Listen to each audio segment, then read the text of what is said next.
I'm Octavio, 27, and for half my life, I've been raising my 5 younger siblings. While my mom chased relationships, when she announced baby number 7 was on the way, something inside me finally broke. I decided it was time to live my own life, so I moved out. I never expected she'd call the police on me, or that my escape would cause such chaos. Before I share how this all went down, let me know where you're watching from and hit that like and subscribe button. Trust me, what happened next changed everything about our family dynamic. Growing up in our modest 3-bedroom house in suburban Phoenix, Arizona, was always chaotic, but manageable until my dad walked out when I was 11. Mom had to start working multiple jobs, waitressing during the day and cleaning offices at night just to keep food on the table and the lights on. As the oldest of 6 kids, I naturally stepped in to help. But what started as occasional babysitting quickly became a full-time parenting role. My siblings, James 17, Kyle 15, Chloe 13, the twins Max and Jackson 10, and little Lucy 7 are good kids, but they need constant attention, guidance, and care. By the time I turned 12, I was making most of the family meals, helping everyone with homework, and making sure the house didn't completely fall apart. Once I got my driver's license at 16, my responsibilities expanded even more. I became the family chauffeur, driving kids to school, doctor appointments, sports practices, and playdates. I learned to balance the household budget, pay bills on time, and stretch mom's paychecks until the next one came. When siblings fought, which was constantly, I was the mediator and peacemaker. Octavio, can you help me with my science project? Octavio, Max took my game. Octavio, when's dinner ready? My name became synonymous with solving problems in our house. A typical morning in our household started at 5:30 a.m. for me. I'd wake up first to prepare breakfast for everyone, pack 6 different lunches, accounting for all the various preferences and allergies, and then begin the impossible task of getting everyone ready for school. Lucy always lost a shoe. The twins inevitably fought over bathroom time. Chloe needed last-minute help with homework she'd forgotten. Kyle perpetually overslept. And James, though helpful when he wanted to be, was deep in teenage rebellion. James, please just help the twins find their backpacks while I get Lucy's hair done, I'd plead, while simultaneously flipping pancakes and signing a permission slip Chloe had sprung on me. Why is it always my job? He'd grumble, though he usually helped anyway. By the time everyone was out the door and I'd dropped the younger ones at their schools, I was already exhausted and my day was just beginning. I'd head to my part-time job at a local bookstore where the manager was understanding about my family situation and let me work flexible hours. After work, I'd rush to pick everyone up, supervise homework, referee fights, make dinner, oversee baths for the younger kids, and try to maintain some semblance of order until bedtime. Somewhere in between, I attempted to take online college classes, usually studying late into the night after everyone was asleep. My dreams of becoming an architectural engineer seemed to get more distant with each passing year. Mom wasn't a bad parent when she was around. She loved us all fiercely and worked incredibly hard to provide financially. But she was physically absent due to work and emotionally distant as she cycled through a series of boyfriends who never stuck around long. She'd come home exhausted, grateful for my help, and increasingly dependent on it. I don't know what I'd do without you, Octavio, she'd say, kissing the top of my head like I was still a child instead of the one keeping her household running. You're such a good son. And I was. I loved my siblings deeply. When Lucy lost her first tooth and looked up at me with that gap-toothed smile, my heart melted. When the twins worked together to make me a birthday card, I displayed it proudly. When Chloe came to me first about girl problems instead of mom, I felt trusted. When Kyle finally improved his grades after hours of my tutoring, I felt proud. When James confided in me about his future dreams, I felt connected. But underneath all that love was a growing resentment I tried to ignore. I watched my high school friends go off to college while I stayed behind. I saw them posting about dorm life and spring break trips while I was potty training Lucy and teaching the twins to read. I heard about their promotions and apartments while I was still living at home, sharing a bedroom with James with no privacy and little freedom. I wasn't living my life. I was living a strange hybrid existence as a brother-father with all the responsibility and none of the authority. And as much as I tried to suppress it, the truth was becoming unavoidable. I was drowning and no one seemed to notice or care. The night everything changed started like any other family dinner. I had made lasagna, the one meal everyone would eat without complaint, and managed to get all 6 kids seated at our scratched-up dining table at the same time. A minor miracle in itself. Mom had texted that she was bringing Greg, her boyfriend of 8 months, which wasn't unusual. What was unusual was the excited tone of her message and her insistence that everyone be present. Greg was her longest relationship since Dad left. A 43-year-old construction worker with a booming laugh and a tendency to bring candy for the kids. He seemed nice enough, but I'd learned not to get attached to the men in Mom's life. They inevitably disappeared, leaving her heartbroken and the kids confused. When Mom and Greg arrived, they were both grinning widely. Greg's arm was around Mom's waist in a protective gesture I hadn't seen before. "Everyone, we have some exciting news," Mom announced after barely touching her food. Her eyes were bright with happiness as she looked around the table. "Greg and I are having a baby. You're all going to have a new little brother or sister." The table erupted in various reactions. Lucy bounced in her seat, clapping her hands. "A baby? Can I help take care of it? Can it sleep in my room?" The twins high-fived each other. "We won't be the youngest boys anymore," Max exclaimed. Chloe's reaction was more measured. 13, she understood more about what this meant. "Wow, Mom, that's big news. When is it due?" Kyle rolled his eyes dramatically. "Great. Another screaming kid in the house. Just what we need." James shot me a quick concerned glance before offering a polite congratulations that sounded hollow even to my ears. "And me?" I felt like I'd been punched in the stomach. My smile was frozen on my face as I struggled to process what this meant. Another child, another responsibility, another person who would need care, attention, time, and resources we already didn't have enough of. "Octavio, aren't you going to say anything?" Mom prompted, her smile faltering slightly. I forced enthusiasm into my voice. "That's wonderful news, Mom. Congratulations to both of you." Greg beamed, apparently oblivious to the undercurrents at the table. "We're thinking it might be a girl, but it's too early to know for sure. Either way, it'll be nice to have a little one around again." A little one around again. As if we didn't already have a 7-year-old. As if our house wasn't already bursting at the seams. As if I hadn't just started to see light at the end of the tunnel as Lucy became more independent. The rest of dinner was a blur of pregnancy talk and future plans. Mom was due in 7 months. They weren't going to find out the gender ahead of time. Greg was thinking of converting part of the garage into another bedroom, since there was literally no space left in the house. I nodded and smiled in all the right places while my mind raced. Greg had only been around for 8 months. He still lived in his own apartment across town. He worked long hours and weekend shifts. In my experience, when the baby came, guess who would be handling the 2 a.m. feedings and diaper changes? Not Greg. Not Mom, who would be back at work as soon as possible. Me. Always me.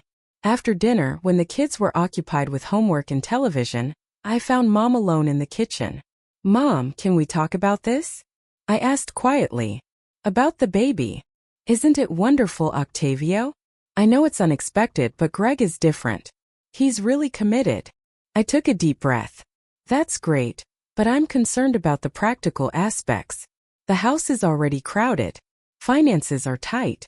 And honestly, Mom, I'm worried about who's going to be taking care of this baby." Her face hardened slightly. "What do you mean?" "Greg and I will, of course." "Will you, though? Greg works construction 12-hour days. You work 2 jobs.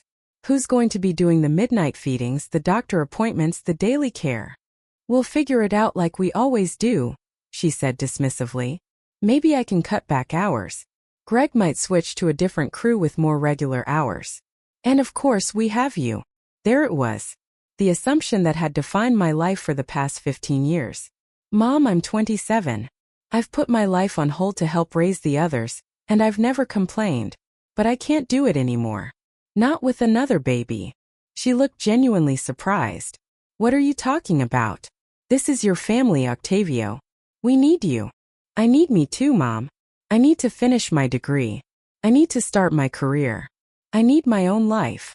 "You're being selfish," she said, the words cutting deep. "I'll love this baby just like I love the others, but I won't be their primary caregiver. I can't be." She shook her head like I was speaking a language she couldn't understand. We'll talk about this later. You're just shocked by the news. That night, I lay awake in the bedroom I shared with James, listening to his steady breathing from the other bed. My mind wouldn't stop racing. 7 more years minimum before that child would be somewhat independent. I'd be 34. My youth and opportunities slipping away one diaper change at a time. The next morning, I pulled James aside before school. What do you think about Mom's news? I asked him. He shrugged, trying to look nonchalant, but I could see the worry in his eyes. It's her life, I guess, but it's going to be crazy around here with a baby. James, I need to tell you something. I've been thinking about moving out. His eyes widened. For real? Where would you go? I'd get an apartment somewhere close by. I'd still help out, but I need to focus on finishing school and starting my career. He was quiet for a moment. I get it. I do. But what about the rest of us? You're 17, almost an adult yourself. Kyle's 15. Chloe's becoming more independent every day. The twins and Lucy still need a lot, but between Mom, Greg, and all of you older kids, you can manage. You really think Mom can handle it? Or that Greg will stick around once the baby comes and things get hard? I didn't have a good answer for that. But for the first time in my life, I realized I needed to prioritize myself, even if that meant the family I loved might struggle without me. That day, I started researching apartments in earnest. I looked at my savings account, meager, but enough for a deposit if I was careful. I considered how many more hours I could pick up at work if I wasn't rushing home every day to care for my siblings. I thought about enrolling full-time in the community college's architectural program, instead of taking 1 or 2 online classes per semester. For the first time in 15 years, I allowed myself to imagine a life that was my own. Over the next 2 weeks, I operated like a secret agent in my own home. I found an affordable 1-bedroom apartment just 3 miles away, close enough to still visit regularly, but far enough to have my own space. It was within walking distance of the community college where I could finally take in-person classes to finish my degree. The rent would be tight on my bookstore salary, but I'd already spoken to my manager about increasing my hours, and she'd enthusiastically agreed. Honestly, Octavio, I've been wanting to offer you a full-time position with benefits for ages. You're my most reliable employee, she told me. I just knew your family situation made that difficult. I put down a deposit and signed a lease with a start date 1 month out. That gave me time to prepare everyone for the change and transition some of my responsibilities. I started with James, teaching him the basics of household management that I'd learned through years of trial and error. Always do a quick inventory of the fridge before grocery shopping, I explained as we walked through the supermarket, and keep a running list on the fridge where everyone can add items they notice are running low. This is a lot, James said, looking overwhelmed as I showed him my system for tracking bills and budget. You don't have to take all of this on, I assured him. Just knowing where things are and how they work will help. Mom should be handling the finances anyway. I just stepped in because she was so overwhelmed. Next, I spoke with my academic advisor at the community college about transitioning to full-time status. She helped me create a schedule that would allow me to work mornings at the bookstore and take classes in the afternoon and evening. You could finish your associate's degree within a year at this pace, she said, smiling at my obvious excitement, and then transfer to the university for your bachelor's in architectural engineering. That night I sat in my car outside our house for a long time, looking at the course catalog and imagining myself in those classes, working on designs, building models, pursuing the dream I deferred for so long. My chest felt tight with a mixture of hope and guilt. Inside the house was chaos as usual. Lucy had spilled juice on her homework. The twins were arguing over whose turn it was on the video game. Chloe was locked in the bathroom talking to a friend on the phone. Kyle had his music turned up too loud and James was trying unsuccessfully to get everyone to settle down for dinner. Mom wasn't home yet. Greg was coming over later. It was the perfect storm of normal family madness. And for once I just observed it instead of immediately jumping in to fix everything. James caught my eye looking frazzled. A little help here? I nodded and stepped in, turning down Kyle's music, separating the twins with the promise of game time after dinner, helping Lucy salvage her homework, and gently knocking on the bathroom door to tell Chloe dinner was ready. Order restored, I served the spaghetti I'd prepared earlier, and watched my siblings eat, bicker, laugh, and exist in their beautiful, messy way. I loved them fiercely, but I also knew I couldn't continue being their surrogate parent. Mom arrived just as we were finishing dinner, looking tired but happy. "Sorry I'm late. Had a doctor's appointment for the baby." "Everything okay?" I asked. "Perfect. Strong heartbeat. Greg's meeting me here in an hour." I took a deep breath. "Mom, can we talk privately before he gets here?" She looked surprised but nodded. "Sure, honey. Let me just change first." 20 minutes later, we sat at the kitchen table while the kids watched television in the living room. "Mom, I need to tell you something important." I began, my heart pounding. "I found an apartment and I'm moving out next month." Her fork clattered against her plate. "You're what?" "Moving out. I'm 27, Mom. It's time I lived my own life." But what about the family? What about the kids? What about the baby coming?" "The kids will be fine. James is almost an adult. Kyle and Chloe are becoming more independent. And you'll have Greg to help with the little ones and the baby." She shook her head in disbelief. "You can't be serious. We need you here, Octavio. This family falls apart without you." "That's not true, Mom. And even if it were, it's not fair to put that on me. I've been helping raise your children since I was 12 years old. I've put my education and career on hold. I've sacrificed my own opportunities and relationships. I love them all, but I need to live my own life now." Her expression hardened. "So, you're just abandoning your family when we need you most with a new baby coming?" "I'm not abandoning anyone.